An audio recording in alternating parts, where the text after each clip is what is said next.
Hi, this is John Paul McFarland with HR Insight. This is part one of a two-part series called What Every Supervisor Needs to Know About Labor Unions and the NLRA. Labor unions can be complicated. There are laws, rights, restrictions, organizing campaigns, elections, grievances, and strikes. And if you're a supervisor, you sit right in the middle of it. What you say and what you do, and sometimes even what you don't say, can have real legal consequences.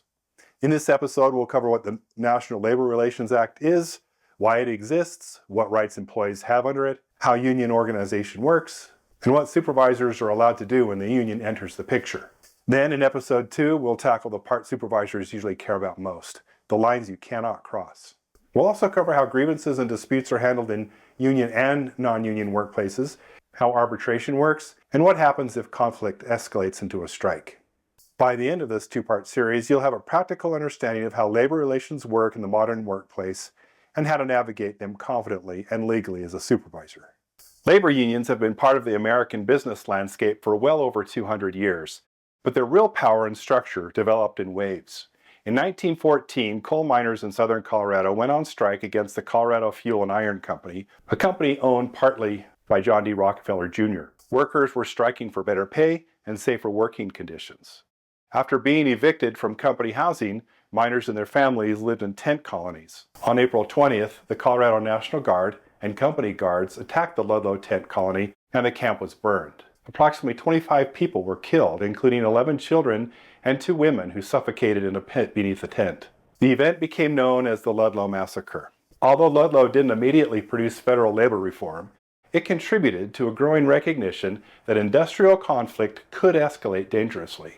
Workers needed greater protection, and a neutral federal framework seemed necessary.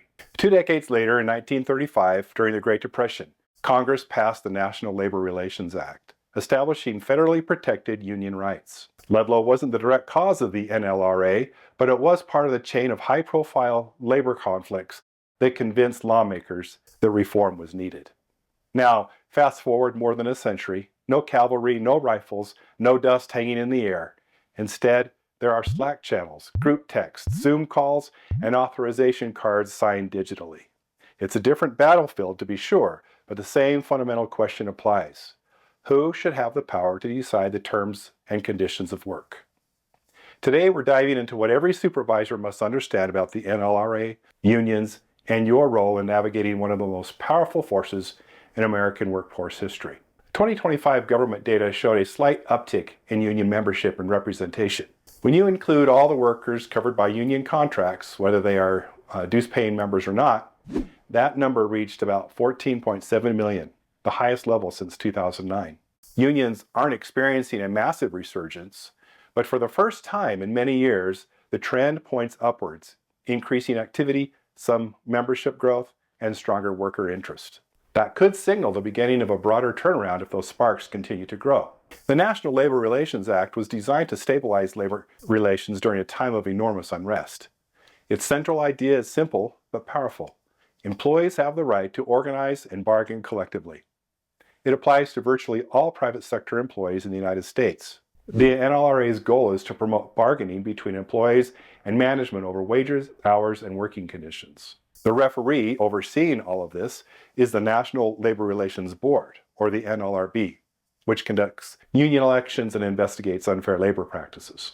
The key thing for supervisors to know is that the NLRA protects employees even if there is no union. That surprises a lot of people. You don't need a union for the act to apply in your workplace. If 2 or more employees act together, or one employee acts on behalf of others to improve pay, benefits, or working conditions, that is called protected concerted activity. Imagine 3 warehouse employees complaining together about the heat during the summer shifts. They raise a complaint with their supervisor and ask for improved ventilation. Even if there's no union, that joint action is protected by law, and a supervisor cannot legally demote, discipline, or cut their hours for raising that issue.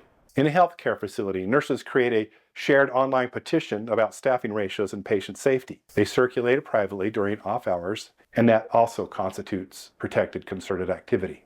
The modern workday may run on emails and social media, but the legal principles were forged in an era when none of that existed. Technology changes, but the rights remain the same. Almost all employees are covered by the NLRA, including professional and temporary workers. except most managers and supervisors. Under the Act, a supervisor is someone who has authority to hire, fire, discipline, promote, assign work, or effectively recommend these actions. Managers, those who implement or control employer policy, are also excluded. This matters because supervisors and managers are agents of the business. That means what they say, even casually, can legally bind their employer. You are not just a team leader in the eyes of the law, you are management. That also means your notes, emails, text messages, and disciplinary records can all become legal exhibits. Casual decisions rarely stay casual in a union environment. Let's talk about how union organizing actually happens. Organizing typically builds around issues employees care deeply about, such as safety, fair treatment, competitive wages, and job security. For example, employees at a logistics company start talking about unpredictable work schedules and how overtime work is distributed unfairly among employees. So they complain to management. Management doesn't do anything to address the issues.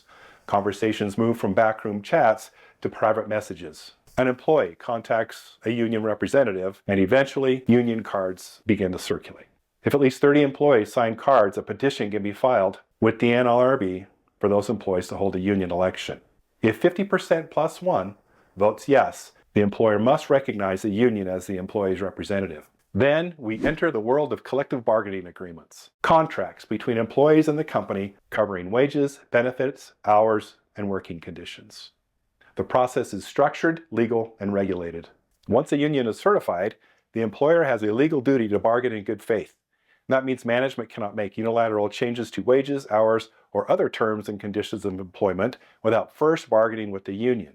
Even positive changes like a raise, a new bonus program, a schedule adjustment meant to help employees can violate the law if implemented without first bargaining. In a union environment, supervisors cannot independently change policies, pay structures, attendance rules, scheduling systems, or benefit policies.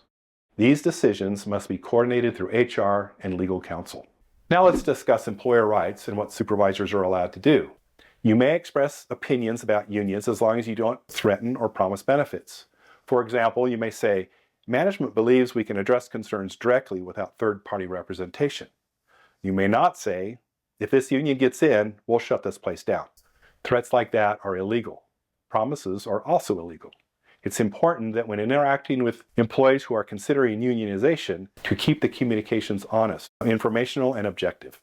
When possible, allow these communications to come from upper management. Union activity can be restricted during paid working time, but not during breaks or off-duty hours. All restrictions must apply to all off-duty employees seeking access for any purpose, not just those engaging in union-related activity. A company can restrict the use of its email system for union organizing in certain circumstances, but only if such restrictions apply consistently to all non-work-related uses. For example, if an employer allows employees to use company email for other non-work purposes, like selling Girl Scout cookies, fantasy football, and birthday announcements, it cannot prohibit union-related communications either. Consistency is the key. Employers can generally prohibit non-employee union organizers from entering the facility, but they cannot control what happens off-site or outside working hours. That includes home mailings, Zoom meetings, and private social media groups. The modern organizing campaign often happens digitally.